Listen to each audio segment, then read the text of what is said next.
Si quiere, padre, la cámara, no existe la cámara. No existe. No, la cámara es invisible. Esa es invisible, esa no Sí. tiene nada que ver. Entonces, primero, padre, yo le pediría, digamos, que se presente y qué es lo que hace.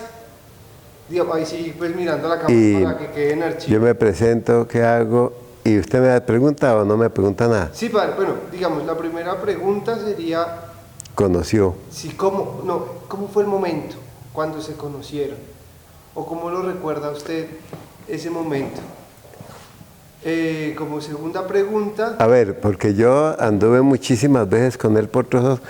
A ver, él era párroco de unos caseríos dispersos. ajá. Esa cámara no están dando. No, padre, pero igual aquí como para ver la iluminación. Bueno, y todo. él era párroco de unos caseríos dispersos Ajá. en la época más cruda de la violencia guerrillera. Y en ese momento, él tenía dos caseríos, digámoslo así, San Ignacio y La Aragua, los dos del dominio de la FARC y en parte del ELN. Uno no sabía exactamente si estos son de aquí o son de allá. Dos caseríos, San Ignacio y La Aragua. Y el siguiente caserío, que también era administrado pastoralmente, se llama San Juan Bosco de la Verde. Como una vereda. Es un caserío. Los tres son caseríos que concentran un cierto grupo de personas que tienen su capilla, que tienen su lugar de encuentro y que tienen ya nombre y como un lugar donde está la tienda, donde se reúnen de vez en cuando para la Eucaristía, donde citan la gente para algo, ¿no es cierto? Dos eran de dominio pleno, total y absoluto de la guerrilla. Y el tercer caserío, ya mucho más para la montaña, San Juan Bosco de la Verde, era de dominio paramilitar. Ahí estuvo el problema, me imagino. Y entonces él, cuando viene de para acá, viene de donde están los paramilitares y poco a poco va entrando al terreno dominado por la guerrilla y sigue la inmensa mayoría, diga usted, el 70% de su territorio estaba dominado por la guerrilla y un 30% o menos era de los paramilitares. Entonces él vivía en medio de dos fuegos porque podría interpretarse que lleva información de los paras para la guerrilla o de la guerrilla le lleva información a los paras. Entonces cualquiera lo podía interpretar de igual manera, a su favor o lo podía interpretar en contra. Resulta que él, como sacerdote, no estaba ni con estos ni con los otros. Su misión era una misión pastoral que está por encima de ideologías. Ahí no hay donde perderse. Él está por encima y él vivía permanentemente recorriendo toda esa región y la recorría a caballo. Él tenía un machito que le llamaba el Palomo y él era muy jocoso en su manera de hablar y él pasaba por cualquier senderito y decía, y cuando llegamos a un río, si hay un bejuco, Palomo pasa por el bejuco. Y era muy jocoso, muy gracioso. Y con nosotros hablaba muy confidencialmente para decirnos cómo él se sentía amenazado, especialmente por el sector guerrillero que desconfiaba de él por estar en territorio de los paras. Fue como un malentendido, digamos. Y entonces él decía, menos mal que yo soy pequeñito y las balas pasan.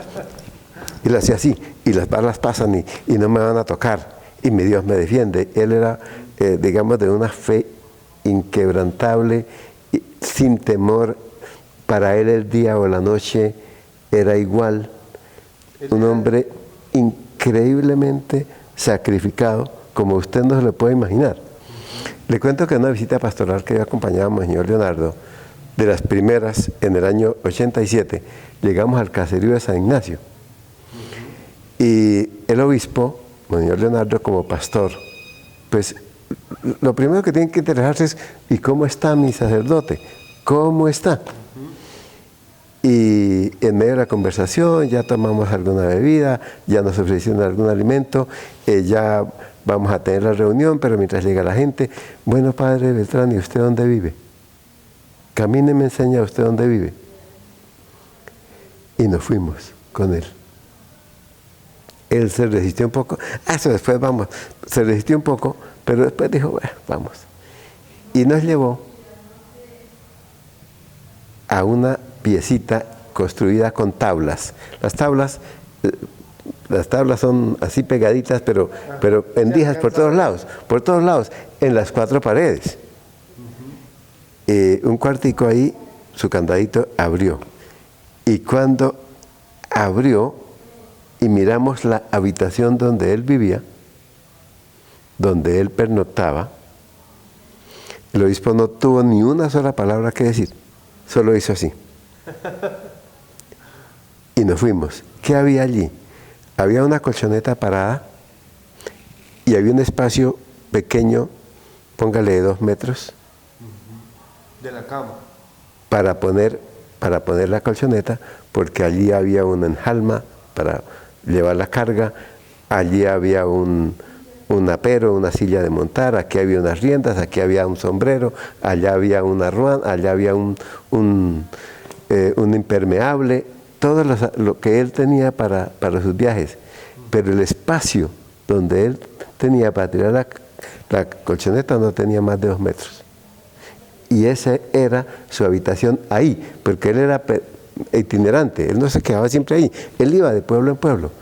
Y para nosotros era un ejemplo, es algo admirable. Uno se queda frente a él, se queda pequeñito, con un amor impresionante por la tierra, un cariño por la naturaleza, una defensa de los animales, una defensa de la creación en todas sus manifestaciones. Él fue un hijo de la tierra, un amante de la tierra, un hombre de la tierra que quiso la tierra, que entregó su vida por la tierra y desde luego por la gente. Él vivía pensando, su mente estaba llena de pensamientos para sacar muchachos, llevarlos a formar, a estudiar. Él formó muchísima gente, que en esta escuela, que en la otra, que la universidad. Él fue sacando mucha gente de la montaña, promoviéndoles para que se convirtieran también en misioneros de su propia familia. Es un hombre sencillamente admirable en lo espiritual, en lo material, la capacidad enorme de sacrificio, de trabajo, de ayuda, de comprensión, de estar con la gente, del cariño con la gente. Algo impresionante, de manera que hay mucho que decir de él, nunca uno terminaría de hablar. Sí, toda una vida por contar, ¿no? Toda una vida por contar. Y yo, pues, me correspondió estar con él del año 87 hasta el momento del sacrificio, que fue en el año 91. Sí. Yo estuve con él, digamos, visitándolo mínimo 1 o 2 veces por año, año 87, 88, 89, 90 y 91. En el 91 hicimos una misión con Monseñor, entrando por Cimitarra, y en ese momento yo me llevé una cámara con esos casetes grandotes que había. Usted no los conoció. No, usted no los conoce. Los de VHS. Sí, de VHS. Y llevé mi cámara 50 horas a las espaldas a caballo y a veces a pie, de esa cámara grande, y de eso tenemos un videíto. Hay un video de ese peregrinar. Yo llevaba la cámara y de pronto yo, como dice la gente, probé cámara en algún momento cuando yo tenía que actuar, y entonces decían: grabemos esto también. Entonces de pronto yo quedé ahí alguna vez, pero en el foco de la grabación, el que quedó fue el padre Beltrán, no fue ni siquiera el obispo. Él fue el centro, se convirtió en centro. De esa película. Se convirtió en centro de esa película. Pues hoy es una película muy rayada, muy oscura, con algo de sonido, pero los que conocemos, los que están allí, pues los reconocemos en el video. Yo lo tengo por ahí una copia. Yo no sé si ustedes de pronto tengan una tecnología que pueda recuperar Yo creo que se puede. algo de eso. De manera que eso sería un documental valioso. Porque ya le cuento a usted, 50 horas desde Cimitarra, pasando por todos estos pueblos, por allá por el que usted llama, por San Ignacio, Laragua, Mirabuenos, Plan de Álvarez, San Juan Bosco la Verde, por todos esos lugares, en un 80% o 90% a caballo y parte nos tocaba a pie, pero poco. La mayoría fue a caballo, durante una jornada de 15 días, de misión con él, en el territorio que él tenía de misión.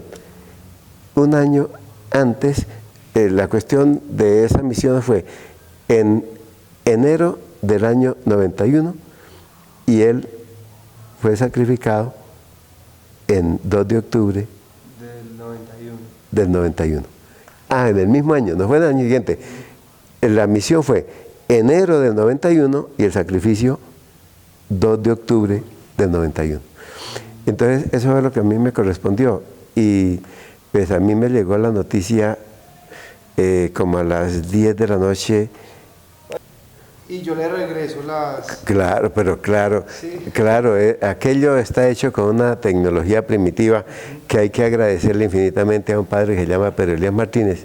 Sí, pero ya yo lo conocí. Que él, bueno, yo hice el video, dejé una copia en Barbosa, en la Vicaría de Vélez, y le entregué una copia a Monseñor Leonardo, pero yo no sé cómo apareció y cómo Pedro resultó con esa copia. A mí Pedro Elías me pasó una película. Esa es. Entonces ya la tiene. Ah, entonces sí. Ya la tiene. Yo la tengo en DVD. Esa es. El padre Pedro Elías ya se encargó de grabarla y él tiene varias copias. No, él la tiene en DVD, es la misma. Es la misma. Yo no sé cómo hizo, pero esa...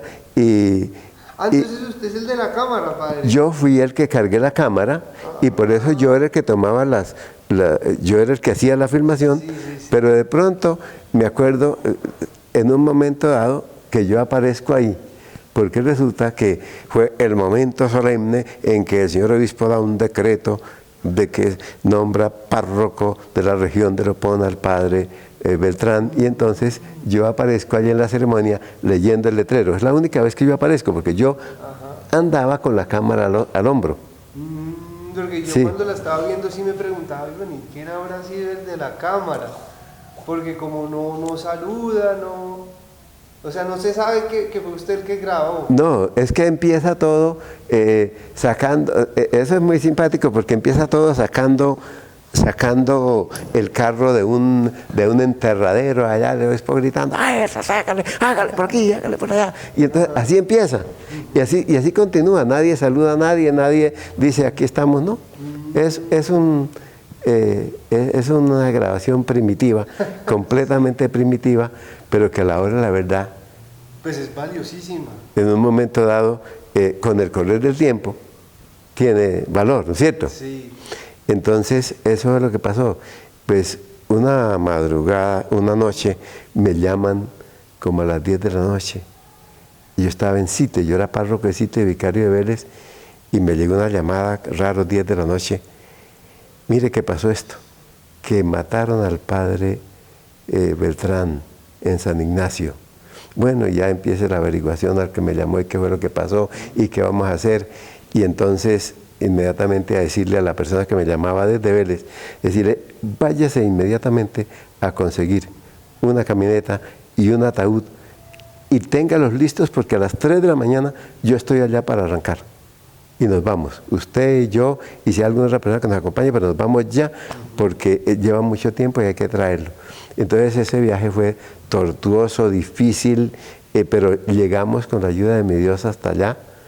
Llegamos al ataúd, el momento de la llegada allá fue trágico porque la gente mientras tiene ahí como el cuerpo, como el difunto, como que todavía tienen esperanza, pero el momento en que dijeron se lo llevan y van a ponerlo en el ataúd y viene ese momento dramático, pues aquello fue muy difícil para mí. Yo quedé sin palabras, yo quedé callado, yo lo único que acaté fue apartarme tantico y dejar que el padre Eduardo Rodríguez, que había manejado toda la situación desde el momento de la búsqueda, de un día y medio buscándolo, hasta traerlo y llegarlo ahí, pues él que manejar ese chicharrón tan difícil. y luego sí, pues decirle a la gente, bueno, sigamos orando y vámonos. Y llegamos a las 5 de la tarde a Vélez, después de un viaje tortuoso, como se puede imaginar. Fuimos saliendo entre las 11 y las 12 del día de San Ignacio. 5 de la tarde entramos a Vélez, estaba usted conoce la plaza de Vélez o la va a ver, estaba literalmente llena, pero llena de gente. Lo estaban esperando. Lo estaban esperando, o sea, ya la noticia se había dicho que viene en tal parte, que no sé qué, y luego, después de que llegamos allá, oh sorpresa, la fiscalía o el CTI o el que sea, que hay que llevarlo al hospital para la autopsia, y por allá se demoraron como 2 horas y después a la misa, y bueno, toda esa tragedia, pues a mí me correspondió, por ser el delegado del obispo de toda esa zona, me correspondió a mí eso, y hoy bendigo a mi Dios porque fui testigo de un hombre extraordinario que es nuestro mártir. Para nosotros es el mártir de la paz, para nosotros lo es y lo será, y para nosotros será siempre un motivo de admiración, de abnegación, de trabajo, de servicio pastoral. Todo lo que podamos decir de ese hombre será poco, porque él en todas partes estuvo completamente dedicado a la zona rural, a la parte rural, y donde estuvo preocupado por la formación, la organización. Allá en donde va a ir usted a La Belleza encontrará que un colegio que él fundó ya cumplió 50 años, y yo tuve que estar allá también haciendo una celebración de 50 años con la sobrina, que es la que está promoviendo todas estas cosas, y que ella estuvo allá siendo pequeñita, niñita de segundo año de primaria, lo acompañaba allá al tío. Entonces fuimos a los 50 años del colegio, no en la fiesta, sino anterior, para poder hablar con la gente y poder estar en el colegio y poder compartir un poco, porque en el momento de la fiesta era difícil. Pero eso es el testimonio de un hombre increíble, extraordinario, que tiene que estar intercediendo por nosotros. Y en este momento clave de la paz, pues él será uno de nuestros abogados en el cielo. Padre, una pregunta. A mí me comentaron que de alguna manera la muerte del padre Beltrán sirvió para que la paz llegara a Lupón, que la misma gente se tomó el poder y sacó a la guerrilla. Pero pues no sé, eso es lo que me comenta la gente, pero no sé hasta dónde es cierto. Bueno, yo en ese aspecto no podría como hacer una afirmación o una negación de la percepción que tenga la gente, porque es muy difícil uno captar la percepción de estos y de aquellos, y la percepción de cada uno es distinta. Pero lo que sí sé es que la muerte del padre Beltrán fue como en los tiempos de la persecución romana. La semilla, la sangre de los mártires es semilla de cristianos.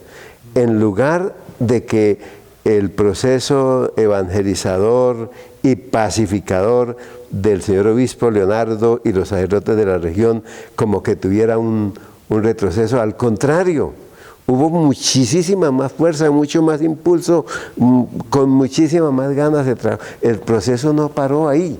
Para nosotros el testimonio de él nos dio valor, nos dio mucho más ánimo, nos dio mucha más capacidad, porque nosotros estuvimos en la primera oportunidad, todos los sacerdotes que podíamos caminar y meternos por esas breñas, llegamos al sitio donde fue encontrado el padre Beltrán, atravesando por una caverna inmensa y abajo por entre el agua, para llegar a un sitio absolutamente escabroso donde a él lo dejaron queriendo o esperando que esa noche creciera el río y se lo llevara y aquello apareciera no como un asesinato, sino apareciera como un accidente que el agua se lo llevó o que él se le metió al río, pero resulta que no hubo la tal lluvia y en la piedra donde lo dejaron, ahí lo encontraron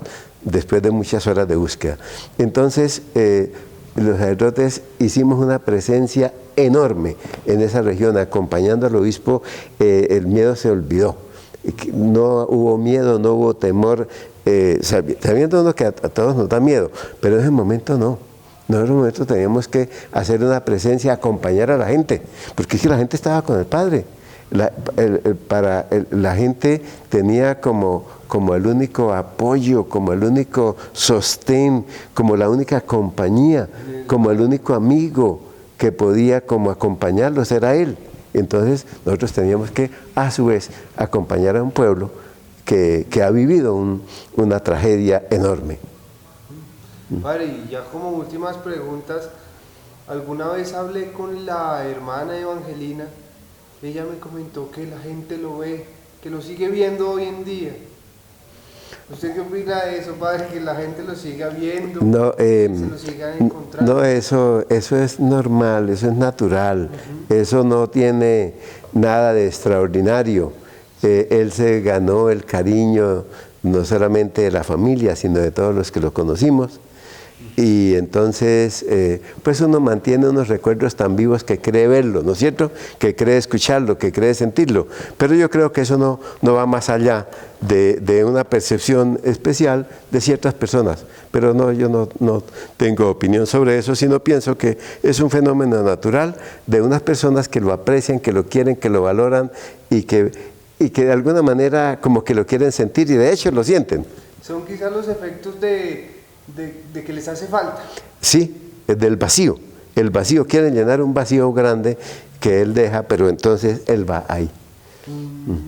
Padre, y usted, digamos, ¿cómo fue ya la despedida del Padre? Ya cuando lo dejaron en la iglesia de Vélez.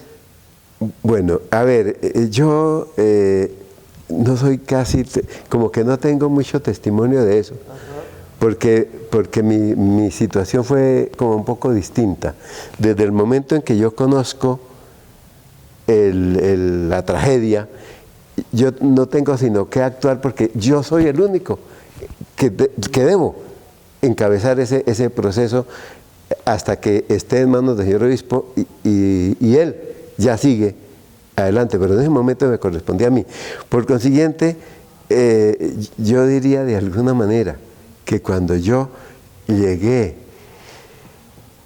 y lo entregué en Vélez, como que yo respiré, como que cumplí mi misión y lo único que sentí es que se lo tuvieron que llevar para allá, pero yo creo que seguramente yo me retiré por allá a descansar un poco, quizás ni a misa fui, yo no me acuerdo nada, porque es que yo llevaba muchas horas ya, muchas horas, o sea, de 10 de la noche a 5 de la tarde del otro día en un accionar permanente como sin descanso. ¿Usted no pudo dormir, padre?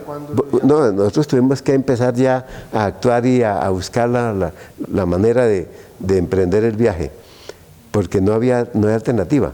Y aún así, mire las horas de llegar, porque claro, yo conocía y sabía las enormes dificultades que había para volver al sitio. Entonces eso es lo que pasó. Y ya cuando ustedes se fueron, la gente no siguió la camioneta como esperando estar con el Padre hasta que se lo llevaran. No, sí, claro, la gente se quedaron en esa actitud como cuando el Señor ascendió al cielo, sí. Como en esa mirada que se pierde en el horizonte porque ya no lo vemos más, ¿no es cierto? Ese es el sentimiento que aparece allí. Ah, bueno.